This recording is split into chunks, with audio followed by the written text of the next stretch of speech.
Hello and welcome back to Alexander Technique TV. Today we're going to meet some people who have used the Alexander Technique in some very effective ways. Hi, this is Atalanta Hickspeech and she's going to talk about her experience with the Alexander Technique. Now Atty, how many lessons in the Alexander Technique have you had? I'm not sure, I've been doing it for about 3 months now, sort of a couple of times a week, so it's been quite regular. And what brought you to the technique in the first place? I've had a bad neck for the past couple of years and I've tried quite a few things and they didn't really work and it was really bothering me, and someone recommended the Alexander Technique. Great, I see. And so you had a bad neck. Mm-hmm. Had you actually tried anything else? Yeah, I mean I tried quite a few extreme things. I had physio and massage to begin with, and then I ended up trying cortisone injections directly into my spine, which didn't even help at all. Now that sounds a bit scary. How was that? They were horrible, really horrible. Sort of a lot of pain for no result whatsoever. It was actually quite painful having oh dear, right. Yeah. And and you didn't find that beneficial at all? No, they didn't help. They were meant to sort of relieve pain exactly at the point that my joints were meant to be causing me the pain, and it didn't do anything. So more pain and absolutely no gain? More pain and no gain. So did you try anything else?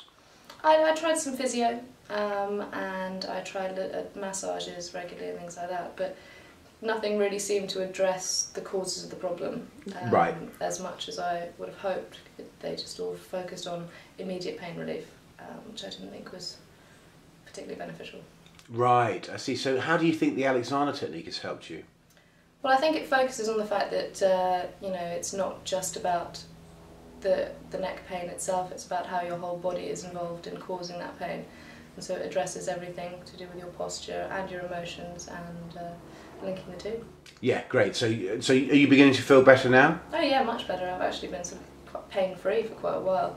And I think it's, normally I have some bad neck episodes every couple of weeks, and my neck hasn't really tensed up, which has been fantastic. Oh, that's great. So it's good to live a pain-free life. Oh yeah, it's so fun. So how do you find actually practicing the technique when you're not in the lesson, like when you're going home? And I mean, are you finding that there are things you can do to continue the good work?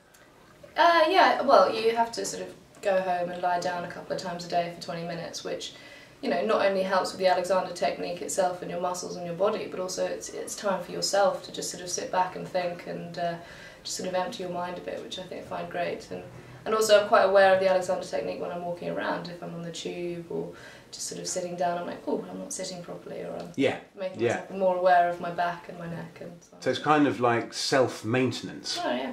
Great. And so really, in a way, would you say that the Alexander Technique is a good self-help technique? Oh, definitely, because it combines sort of all aspects of whatever causing you sort of pain and problems and so on and so forth, because it's affecting both, my mind and my body, which is great. Brilliant. Well, that's great, and thanks very much for coming along today. Well, thank you. Now, if you would like to find out even more about the Alexander Technique, do check the website, alexandertechnique.tv. And do keep coming back and watching our videos. Thank you so much. Bye-bye.